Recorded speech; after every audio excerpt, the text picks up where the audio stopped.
ప్రజా ప్రభుత్వంలో రైతులకు అన్యాయం జరిగితే సహించేది లేదన్నారు మంత్రి కోమటిరెడ్డి వెంకటరెడ్డి. ధాన్యానికి రైస్ మిల్లర్స్ మద్దతు ధర చెల్లించకుంటే మిల్లులను సీజ్ చేస్తామని హెచ్చరించారు. మిర్యాలగూడలో మంత్రి కోమటిరెడ్డి పర్యటించారు. స్థానిక ఎమ్మెల్యే అధికారులు చెప్పిన తీరు మారని మిల్లర్లపై చర్యలు తీసుకుంటామన్నారు.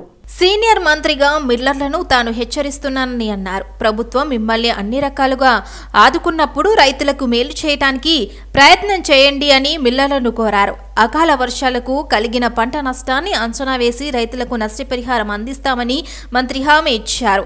అవసరమైతే ప్రభుత్వమే ధాన్యాన్ని కొనుగోలు చేస్తుందన్నారు. గత బీఆర్ఎస్ ప్రభుత్వం ఏపీ సీఎం జగన్ వద్ద మోకరిల్లి కృష్ణా గోదావరి నీళ్లను ఆంధ్రాకు తరలించారని కోమటిరెడ్డి ఆరోపించారు. దక్షిణ తెలంగాణ అన్ని మొత్తం నాశనం చేసింది కేసీఆర్ ప్రభుత్వమేనని విమర్శించారు. మరోవైపు తెలంగాణ మంత్రి కోమటిరెడ్డి వెంకటరెడ్డికి తన సొంత ఇలాకా నల్లగొండలో చేదు అనుభవం ఎదురైంది. ఇటీవల కేంద్ర ప్రభుత్వం తీసుకొచ్చిన సీఏఏపై కాంగ్రెస్ ప్రభుత్వ వైఖరి ఏంటో స్పష్టం చేయాలని పట్టణానికి చెందిన ఎంఐఎం ముస్లిం నేతలు మంత్రిని నిలదీశారు. అలాగే మంత్రిని కదలకుండా అడ్డుకొని వాగ్వాదానికి దిగారు. దీంతో మంత్రి కోమటిరెడ్డి ఎంఐఎం నేతపై సీరియస్ అయ్యారు. దీంతో ముస్లిం నేతలు మంత్రిపై కోపంతో కోమటిరెడ్డి డౌన్ డౌన్ అంటూ నినాదాలు చేశారు. దీంతో అక్కడే ఉన్న పోలీసులు కలగజేసుకుని ఎంఐఎం నేతను అక్కడి నుంచి పోలీసుల వాహనంలో స్టేషన్కు తరలించారు. కాగా ప్రస్తుతం దీనికి సంబంధించిన వీడియో ప్రస్తుతం సోషల్ మీడియాలో వైరల్గా మారింది. ఢిల్లీ లిక్కర్ స్కామ్ కేసులో ఆరోపణలు ఎదుర్కొంటున్న బీఆర్ఎస్ ఎమ్మెల్సీ కవితను 4వ రోజు ఎన్ఫోర్స్మెంట్ డైరెక్టరేట్ అధికారులు కస్టడీలోకి తీసుకుని విచారించారు. ఢిల్లీలోని ఈడీ కేంద్ర కార్యాలయం ప్రవర్తన్ భవన్లో కవితను విచారించారు. లిక్కర్ పాలసీ మనీ లాండరింగ్ కేసులో కవిత పాత్ర, 100 కోట్ల ముడుపులు, సౌత్ గ్రూప్ పాత్ర, సిసోడియా, కేజ్రీవాల్తో ఒప్పందాలు సహా నిందితులు ఇచ్చిన వాగ్మూలంపై అధికారులు కవితను ప్రశ్నించారు. రోజులో 6 నుంచి 7 గంటల పాటు సీసీటీవీ పర్యవేక్షణలో కవితను ఈడీ అధికారులు ప్రశ్నించారు. లిఖితపూర్వకంగా, మౌఖికంగా కవిత నుంచి వివరాలు సేకరిస్తున్నారు.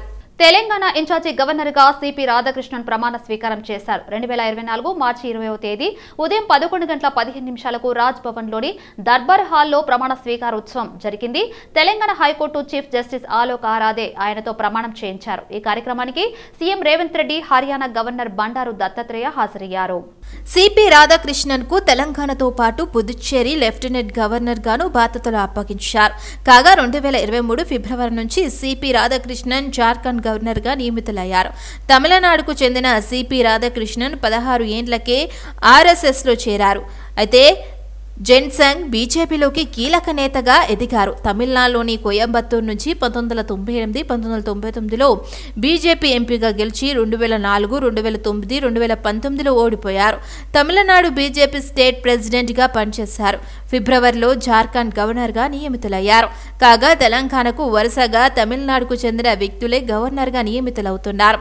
తెలంగాణ మొదటి గవర్నర్గా ఈసీఎల్ నరసింహన్ 2014 నుంచి 2019 వరకు పనిచేయగా ఆయన తర్వాత 2019 సెప్టెంబర్ నుంచి 2024 మార్చి వరకు తమిళసై పనిచేశారు.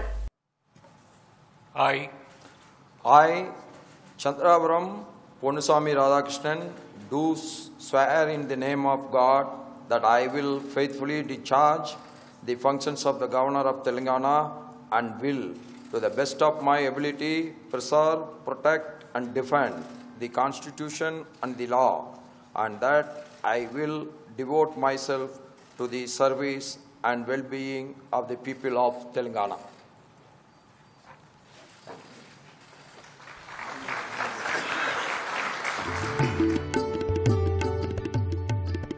ఇటీవల తెలంగాణ గవర్నర్ పదవికి రాజీనామా చేసిన తమిళిసై సౌందరరాజన్ తిరిగి బీజేపీలో చేరారు. తమిళనాడు బీజేపీ చీఫ్ అన్నమలై సారథ్యంలో ఆమె బీజేపీ కండువా కప్పుకొని కేంద్ర మంత్రి కిషన్ రెడ్డి సమక్షంలో ఆ పార్టీలో జాయిన్ అయ్యారు.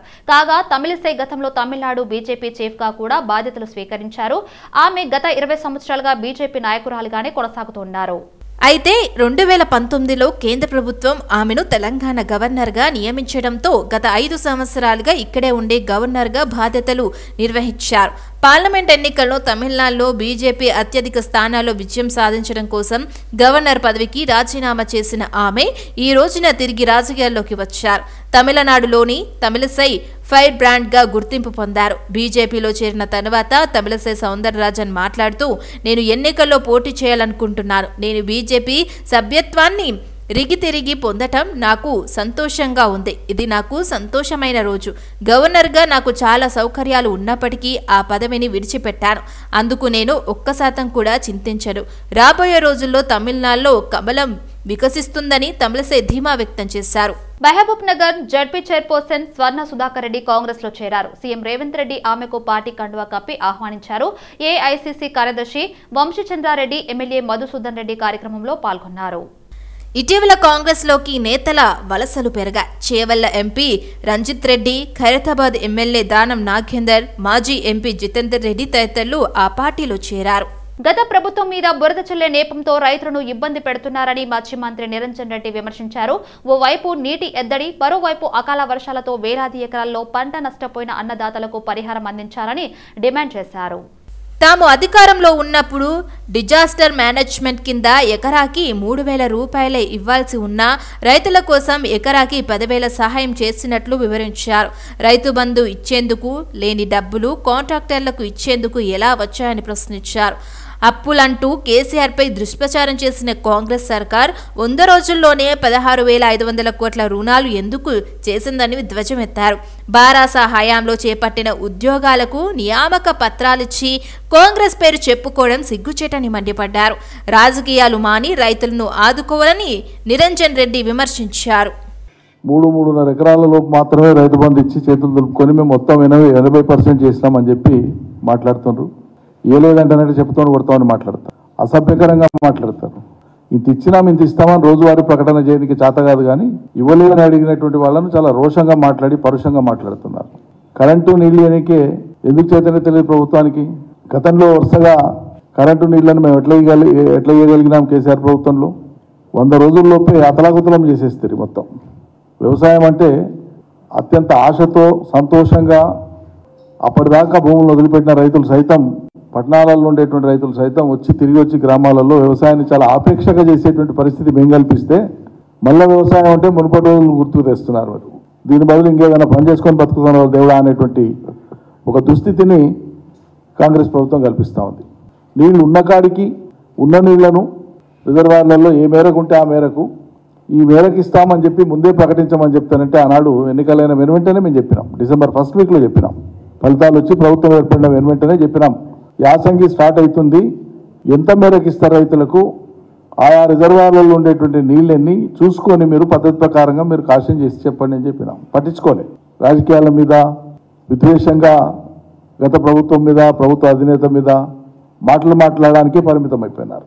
ప్రణాళికాబద్ధంగా ఉన్న నీళ్లను హేతుబద్ధంగా ఎట్లా వాడుకుందాం అనేటువంటి దానికి ఒక్కనాడు కూడా సమీక్ష చేయలే ఈ ప్రభుత్వం. ప్రాజెక్టులు ఎత్తి గేట్లు ఎత్తి నీళ్ళు ఇవ్వమంటే అది చేత కాదంట, కానీ రాజకీయ గేట్లు ఎత్తి పార్టీలో అందరూ రావాలని చెప్పి మాట్లాడుతున్నారు. ఎత్తంగానే మొత్తం జనం అంతా వచ్చేస్తారని మాట్లాడుతారు.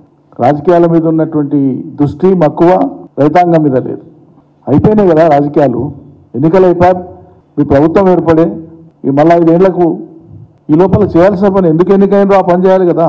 మీ ప్రభుత్వం వచ్చేది ప్రజలకు సేవ చేయడానికి. అకాల వర్షాలతో నష్టపోయిన రైతులను రాష్ట్ర ప్రభుత్వం ఆదుకోవాలని మాజీ ఎంపీ బోయినపల్లి వినోద్ కుమార్ అన్నారు.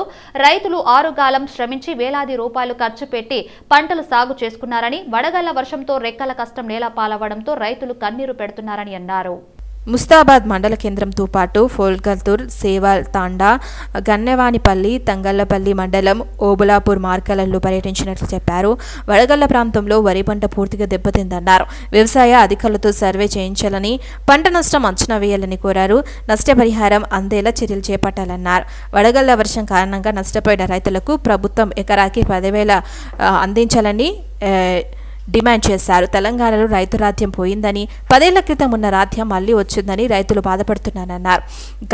గన్నెపల్లి రైతులు పొలాలకు కాల్వలో మోటార్లు వేసుకొని నీళ్లు పారించాలంటే పోలీసులకు కేసు పెట్టడం సరికాదన్నారు. నిన్న పంటలు ఎండుతున్నా పట్టించుకోలేదు, నేడు వడగంలో ముంచెత్తినా కన్నెత్తి చూడటం లేదని ముఖ్యమంత్రి గారు రైతులంటే మీకు ఎందుకంత చిన్న చూపు అని BRS working president KTR Twitter వేదికగా ప్రశ్నించారు. బీఆర్ఎస్ ఎంపీ అభ్యర్థి వినోద్ వడగండ్ల వానకు నష్టపోయిన రైతులను పరామర్శిస్తున్న వీడియోని షేర్ చేస్తూ రేవంత్ రెడ్డిపై విమర్శలు చేశారు. ఢిల్లీ పెద్దల చుట్టూ ప్రదక్షిణలు తప్ప గల్లీలో రైతుల కన్నీళ్లు కనిపించవా, అన్నదాతల అర్ధనాదాలు వినిపించవా, ఎన్నికల గోల తప్ప ఎన్నో కష్టాలు పడుతున్న రైతులపై కనికరం లేదా అంటూ ప్రశ్నించారు.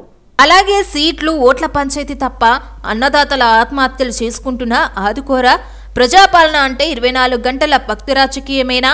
పార్టీ ఫిరాయింపులపై ఉన్న దృష్టి పంట నష్టంపై లేనందుకు అని విమర్శించేశారు. పాడైపోయిన పంటలను పరిశీలించే తీరిక లేదా?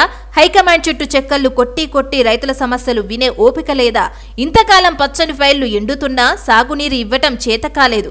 ఇప్పుడు నష్టపోయిన పంటకు పరిహారం ఇవ్వాలన్న మనసు రావటం లేదా అని దుయ్యబట్టారు. అంతేగాక గుర్తుపెట్టుకోండి, ఎద్దేడ్చిన వ్యవసాయం రైతేడ్చిన రాజ్యం బాగుండదు. అన్నదాతకు జరుగుతున్న అన్యాయంపై భారత రైతు సమితి పోరాడుతూనే ఉంటుందని ఎక్స్లో రాసుకొచ్చారు. రాష్ట్రంలో అధికార కాంగ్రెస్ ప్రతిపక్ష బీఆర్ఎస్ పార్టీలపై మెదక్ పార్లమెంట్ బీజేపీ అభ్యర్థి దుబ్బాక రఘునందన్ రావు అన్నారు. కాంగ్రెస్ బీఆర్ఎస్ వేర్వేరు కాదని, ఆ రెండు పార్టీలు ఒకటేనని ఆరోపించారు. అందులో భాగంగానే బీఆర్ఎస్ నేతలు కాంగ్రెస్ పార్టీలోకి వెళ్తున్నా ఆ పార్టీ అధినేత కేసీఆర్ కనీసం మాట్లాడడం లేదని అన్నారు. పార్లమెంట్ ఎన్నికల్లో పోటీ చేసేందుకు కాంగ్రెస్ బీఆర్ఎస్ పార్టీలకు అభ్యర్థులు దొరకడం లేదని ఎద్దేవా చేశారు. టీఆర్ఎస్ నుండి బీఆర్ఎస్ గా మారిన రోజే ఆ పార్టీపై ప్రజలకు నమ్మకం పోయిందని కీలక వ్యాఖ్యలు చేశారు. 400 స్థానాలలో బీజేపీ కేంద్రంలో మరోసారి అధికారంలోకి వస్తుందని జోషం చెప్పారు. తెలంగాణలో బీజేపీ డబుల్ ఇంజన్ సీట్లు సాధిస్తుందని ధీమా వ్యక్తం చేశారు. కాగా ఇటీవల జరిగిన అసెంబ్లీ ఎన్నికల్లో దుబ్బాకలో ఓటమిపాలైన రఘునందన్ రావు పార్లమెంట్ ఎన్నికల్లో మెదక్ నుంచి బరిలోకి దిగుతున్నారు. బీజేపీ ఇప్పటికే ఆయనకు టికెట్ ప్రకటించింది. దీంతో రఘునందన్ రావు కాంగ్రెస్ బీఆర్ఎస్ పార్టీల కంటే ముందే ప్రచారం మొదలు పెట్టారు. రాష్ట్రంలో సంచలనం సృష్టించిన ప్రజాప్రతినిధుల ఫోన్ ట్యాపింగ్ కేసులో ప్రధాన నిందితుడైన ఎస్ఐబి మాజీ డీఎస్పీ ప్రణీత్ రావు తెలంగాణ హైకోర్టు ఆశ్రయించాడు. నాంపల్లి కోర్టు విధించిన వారం రోజుల పోలీస్ కస్టడీని సవాల్ చేస్తూ హైకోర్టులో లంచ్ మోషన్ పిటిషన్ దాఖలు చేశాడు. కాగా విచారణ సందర్భంగా ప్రణీత్ తరపు న్యాయవాది గండ్ర మోహన్ వాస్తవాలను పరిగణలోకి తీసుకోకుండా కింది కోర్టు పోలీస్ కస్టడీకి ఇచ్చిందని వాదించారు. కస్టడీ సమయంలో సుప్రీం మార్గదర్శకాలు పాటించలేదని కోర్టుకు తెలిపారు. దర్యాప్తు అనంతరం పోలీస్ స్టేషన్లో పడుకోవడానికి సరైన సౌకర్యాలు లేవని పిటిషనర్ తరపు న్యాయవాది కోర్టు దృష్టికి తీసుకెళ్లారు. కస్టడీలో భాగంగా రోజు పోలీసులు విచారణ ముగిసిన తర్వాత తనను పోలీస్ స్టేషన్లో కాకుండా జైలుకు తరలించేలా కోరారు. అదేవిధంగా పోలీసులు దర్యాప్తు అంశాలను మీడియాకు లీక్ చేస్తున్నారంటూ వాదించారు. ఇరుపక్షాల వాదనలు విన్న కోర్టు తీర్పును ప్రిజర్వ్ చేస్తున్నట్లు ప్రకటించింది. ఉస్మానియా యూనివర్సిటీలోని ఆర్ట్స్ కళాశాల వద్ద మాజీ మంత్రి ఈటల రాజేందర్ పుట్టినరోజు వేడుకలను తెలంగాణ ముదిరాజ్ కోలీ విద్యార్థి సంఘం ఆధ్వర్యంలో ఘనంగా నిర్వహించారు. కార్యక్రమానికి ముఖ్య అతిథిగా తెలంగాణ ముదిరాజ్ కోలీ విద్యార్థి సంఘం రాష్ట్ర అధ్యక్షుడు లక్ష్మీగారి ఆంజనేయులు హాజరై కేక్ కట్ చేసి ఈటల రాజేందర్ కు శుభాకాంక్షలు తెలిపారు. తెలంగాణ ప్రత్యేక రాష్ట్ర ఉద్యమంలో పాల్గొని అణగారిన వర్గాల కోసం కృషి చేసిన గొప్ప నాయకుడు ఈటల రాజేందర్ అని కొనియాడారు. ముదిరాజ్ బిడ్డగా, ఈ యొక్క బహుజన బిడ్డగా, తెలంగాణలో ఉద్యమకారుడిగా ఉన్నటువంటి ఈటల రాజేందర్ గారి యొక్క జన్మదినాన్ని పురస్కరించుకొని తెలంగాణ తెచ్చుకునే నీళ్లు నిధులు నియామకాల కోసం తెచ్చుకుని తెలంగాణ రాష్ట్రం లోపల మొదటి వరుసలో నిలబడి అన్ని వర్గాలకు, అణగారిన వర్గాలకు అండగా ఉండి తెలంగాణలో పోరాటంలో అల్పరిగిన పోరాటం చేసినటువంటి పోరాట యోధుడిగా, ప్రజా నాయకుడిగా, ఒక వీరుడుగా మరి ఈ యొక్క తెలంగాణ సమాజం అంతా గుర్తించినటువంటి ఒక తెలంగాణ ప్రజల ఆశాదీపంగా ఉన్నటువంటి ఈటల రాజేందర్ గారి జన్మదినాన్ని ఉస్మానియా గడ్డ మీద ఉద్యమకారులుగా, విద్యార్థులుగా, రీసెర్చ్ స్కాలర్లుగా అన్ని విద్యార్థి సంఘాల నాయకులు భారీ ఎత్తున తరలి వచ్చి ఈ యొక్క ఉస్మానియా గడ్డ నుంచి ఈటల రాజేందర్ అన్న గారికి జన్మదిన శుభాకాంక్షలు తెలియజేస్తామన్నా. Long live, long live, long live, long live, happy birthday Rajendra అన్న, హ్యాపీ బర్త్డే రాజేంద్ర అన్న.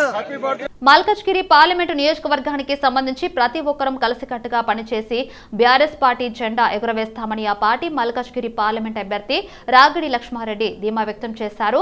కూకట్పల్లి నియోజకవర్గం ఎమ్మెల్యే క్యాంపు కార్యాలయంలో సమావేశం నిర్వహించారు. ఎమ్మెల్యే కృష్ణారావు, ఎమ్మెల్సీ నవీన్ రావు అధ్యక్షత నియోజకవర్గంలోని అన్ని డివిజన్ కార్పొరేటర్లు, అధ్యక్షులు, నేతలతో రాగిడి లక్ష్మారెడ్డి సమావేశాన్ని నిర్వహించారు. ఈ సందర్భంగా అందరితో చర్చించి నియోజకవర్గ వ్యాప్తంగా ప్రచారం నిర్వహించేందుకు తేదీలను ఖరారు చేశారు. ఏప్రిల్ 2వ తేదీ నుంచి 15వ తేదీ వరకు నియోజకవర్గ వ్యాప్తంగా ప్రతి డివిజన్లో ప్రచారం చేపట్టనున్నట్లు ఆయన తెలియజేశారు. తనను ఎంపీగా గెలిపిస్తే మల్కాజ్గిరి నియోజకవర్గాన్ని అన్ని విధాలుగా అభివృద్ధి చేస్తామని తెలిపారు. పార్లమెంట్ ఎలక్షన్ల గురించి, ఎలక్షన్లో ఎలా పనిచేసుకోవాలి, ఇంతకుముందు మరి అత్యధిక మెజార్టీతోటి ఎమ్మెల్యే గారిని ప్రజలు దీవించారు. అంటే క్యాడర్ కూడా పనిచేసింది. అదేవిధంగా నాకు కూడా పనిచేయాలని చెప్పి అందరికి చెప్పడం జరిగింది. అదే కాకుండా ముఖ్యంగా ఇక్కడ ఏదైతే ఇంతకుముందు ఏవేవైతే డెవలప్మెంట్స్ జరిగినాయో బీఆర్ఎస్ ప్రభుత్వంలో అవన్నీ కూడా ప్రజల్లోకి తీసుకుపోవాలనే ఉద్దేశంతో మేము వాళ్ళ మీటింగ్ పెట్టడం జరిగింది. వాళ్ళు కూడా కార్యకర్తలు నాయకులందరూ కూడా మంచి ఉత్సాహంగా ఎమ్మెల్యే కృష్ణారావు గారు మరియు నవీన్ రావు గారు ఎమ్మెల్సీ గారు కార్యకర్తలందరూ కూడా కార్పొరేటర్లు అందరూ కూడా షెడ్యూల్ ఫిక్స్ చేసుకోవడం జరిగింది. 2 తారీఖు నుంచి వెళ్ళి ఏప్రిల్ 2 తారీఖు నుంచి వెళ్ళి మంగళవారం రోజున బోయినపల్లి, అలాగే 3 తారీఖు రోజున బుధవారం రోజు బాలనగర్, 4 తారీఖు రోజున సత్యనగర్, 5 తారీఖు రోజున శుక్రవారం బేగంపేట, అలాగే 6 తారీఖు రోజున శనివారం రోజున మూసాపేట, 7 తారీఖు రోజు ఆదివారము అన్నాపూర్లో, అలాగే 13 తారీఖు బాలాజీనగర్లో, 14 తారీఖు కేపీహెచ్బి కాలనీలో, 15 తారీఖు కూకట్పల్లిలో. ప్రతి డివిజన్లో మల్కాజ్గిరి నేరెడ్మెట్ పరిధిలోని జీకే ఫంక్షన్ హాల్లో ఎమ్మెల్యే మరి రాజశేఖర్ రెడ్డి, బీఆర్ఎస్ ఎంపీ అభ్యర్థి రాగిడి లక్ష్మారెడ్డి ఆధ్వర్యంలో రాబోయే పార్లమెంటు ఎన్నికలపై సమావేశం నిర్వహించారు. ఈ కార్యక్రమానికి బీఆర్ఎస్ కార్పొరేటర్లు, మాజీ కార్పొరేటర్లు, నాయకులు, కార్యకర్తలు పాల్గొన్నారు. ఈ సందర్భంగా మల్కాజ్గిరి పార్లమెంట్ అభ్యర్థి రాగిడి లక్ష్మారెడ్డి మాట్లాడారు. బీఆర్ఎస్ పార్టీ విజయానికి అందరూ సమిష్టిగా కృషి చేయాలని, భారీ మెజార్టీతో గెలిపించాలని ఆయన అన్నారు. ప్రజల ఆశీర్వాదం ఉండాలని, అలాగే బీఆర్ఎస్ కార్యకర్తలు, నాయకుల అండదండలు ఉండాలని కోరారు. 10 సంవత్సరాలలో రాష్ట్రాన్ని కేసీఆర్ ఎంతో అభివృద్ధి చేశారని, అలాగే కేటీఆర్ హైదరాబాద్ నగరాన్ని అభివృద్ధికి ముందుకు తీసుకెళ్లాలని గుర్తు చేశారు. బిజినెస్ విషయాలు ఉంటాయి, ఇది ఒకటే విషయం కాదు, మళ్ళా బిజినెస్ విషయాలు కూడా ఉంటాయి, దాని విషయంలో కలవచ్చు. అంతేగాని ఇప్పుడు మళ్ళా కలిసే నిన్నగాక మొన్న నన్ను ఆశీర్వదించి వాళ్ళింటికి పిలిచి, మా శాసనసభ్యులందరినీ పిలిచి, మా ఎమ్మెల్సీలందరినీ పిలిచి మమ్మల్ని ఎందుకు ఆహ్వానిస్తాడు, మాకు ఎందుకు టిఫిన్ పెడతాడు, వాళ్ళ ఇంట్లో మాతో ఎందుకు, నాకు బ్లెస్సింగ్ ఎందుకు ఇస్తాడు. ఇవన్నీ కూడా ఒక సిస్టంలో మళ్ళీ అనుకోనివ్వండి, రాజశేఖర్ని అనుకోనివ్వండి, మా ఎమ్మెల్యే అందరిని అనుకోనివ్వండి, ఇవన్నీ ఒక మైండ్ గేమ్ ఆడుతున్నారు. అవన్నీ ఏం లేవు. దయచేసి నా రిక్వెస్ట్ ఒకటే, మిత్రులారా, పత్రికా సోదరులారా, ప్రెస్ సోదరులారా, మీకు ఒకటే నేను స్పెషల్గా వినిపించుకుంటున్నా. గాలి మాటలు, గాలి వ్యవహారం వస్తే మీరు ఎవిడెన్స్ లేకుండా మీరు ఏది కూడా పబ్లిసిటీ చేయకండి. నా గురించి మీకు తెలుసు, 25 సంవత్సరాల నుంచి మీరు కూడా గుర్తుపట్టారు.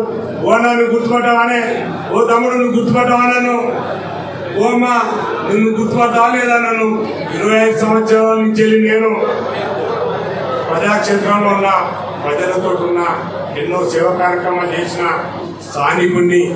నన్ను ప్రజలు ఆశీర్వదిస్తారు. దయచేసి నన్ను చూసి అరే నిజంగానే రాగిడి లక్ష్మారెడ్డి అనే వ్యక్తి నిజంగా ప్రజలలో ఉన్నాడు, ఎన్నో సొసైటీ కార్యక్రమాలు చేస్తుండు అని చెప్పి మీరు నిజంగానే అనుకుంటే దయచేసి ఇటువంటి అని మాట్లాడొద్దని చెప్పి మీకు స్పెషల్ గా విన్నపించుకుంటున్నాను.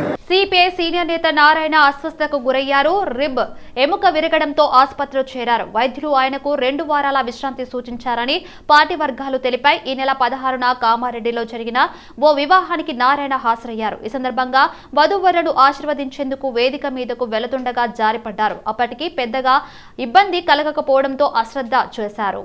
అనంతరం విశాఖపట్నం మరియు చెన్నైలో జరిగిన పార్టీ సమావేశాల్లో పాల్గొన్నారు.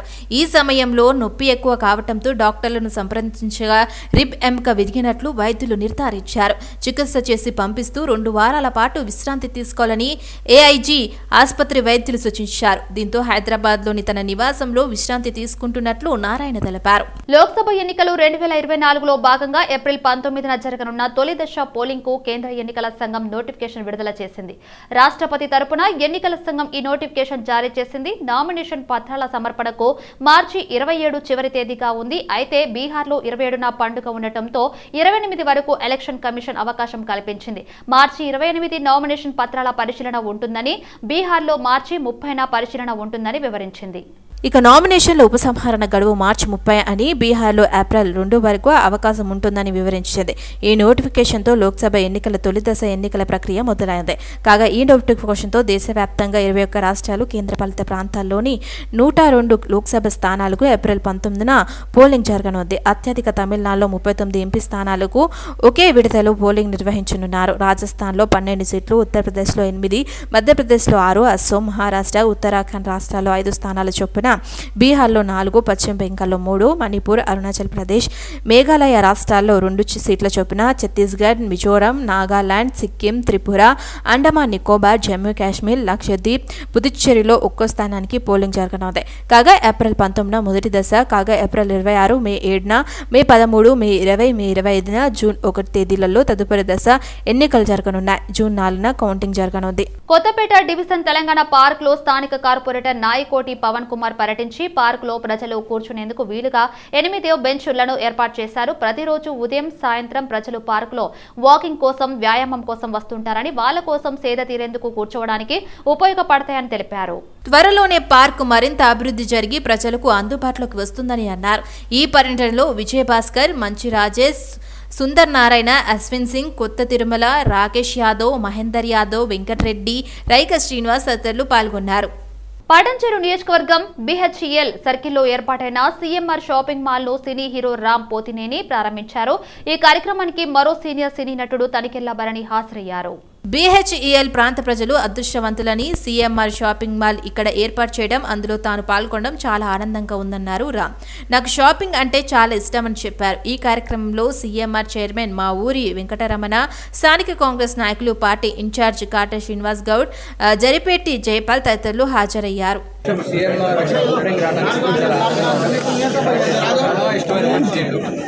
లాస్ట్ టైం కూడా చెప్పారు మనిషి క్యారెక్టర్ ఒక కంపెనీకి బ్రాండ్ నేమ్ అలాంటిది.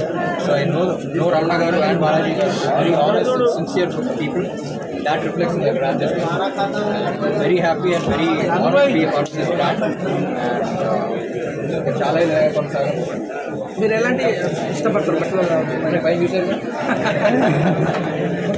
చూపించారు కదా మీకు కలర్స్, ఏ కలర్ ఒక కలర్ ఉంటారు.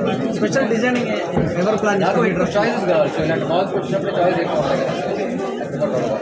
షాపింగ్ నెలలో ఎన్నిసార్లు చేస్తారు, లేకపోతే మంత్లీ అట్లా ఎలాగా? షూటింగ్ కూడా బాగా చేస్తారు. లేకపోతే ఇలా సీజన్స్ మారినప్పుడు సమ్మర్ స్టార్ట్ అయింది కదా, మరి ఇంట్లో ఉన్నప్పుడు ఎలాంటి డ్రెస్ ఇష్టపడతారు? ఇంట్లో కానీ పార్టీకి వెళ్ళేటప్పుడు? పార్టీకి వెళ్ళేటప్పుడు చూసారా పార్టీకి కలర్ చెప్పండి సార్, మీకు ఇష్టమైన కలర్ చెప్పలేదు. వైట్ వైట్ ఇస్తాను.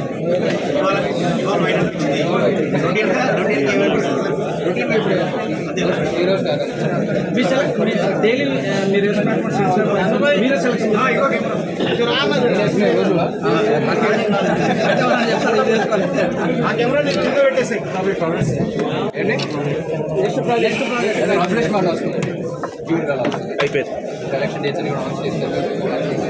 పటాన్చెరు నియోజకవర్గం BHEL సర్కిల్లో CMR షాపింగ్ మాల్ ను మంత్రి దామోదర్ రాజనరసింహ ప్రారంభించారు.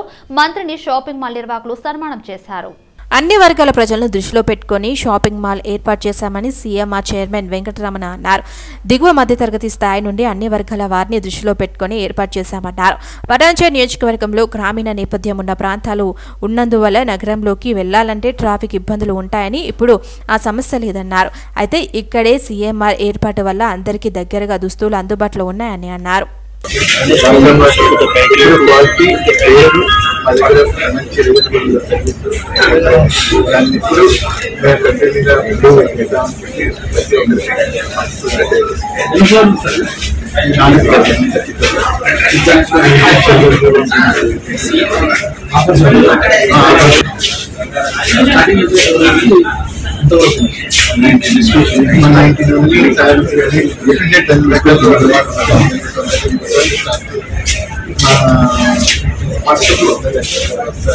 అలాగే రెడీమేడ్ మార్కెట్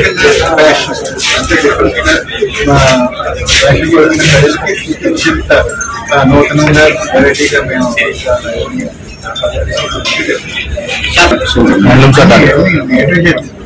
ఇప్పుడు ఏమైనా ఆఫర్స్ పెడుతుందా? అసలు మన దగ్గర ప్రోడక్ట్స్ ఏమి ఉన్నాయి అవి ఢిల్లీ లిక్కర్ స్కామ్ లోని మనీ లాండరింగ్ కేసులో అభిషేక్ బోయిన్పల్లికి సుప్రీంకోర్టు మధ్యంతర బెయిల్ మంజూరు చేసింది. అతడి భార్య అనారోగ్యంతో ఉండటంతో చికిత్స చేయించేందుకు వీలుగా 4 వారాల బెయిల్ ఇచ్చింది. పాస్పోర్టు సరెండర్ చేసి హైదరాబాద్ లో చికిత్స చేయించేందుకు కోర్టు అనుమతినిచ్చింది. విడుదలయ్యే ముందు ఈడీ అధికారులకు మొబైల్ నెంబర్ ఇవ్వాలని, తనకు సంబంధించిన సమాచారాన్ని ఎప్పటికప్పుడు అందించాలని ఆదేశించింది. అనంతరం తదుపరి విచారణను ఏప్రిల్ 29కి వాయిదా వేసింది.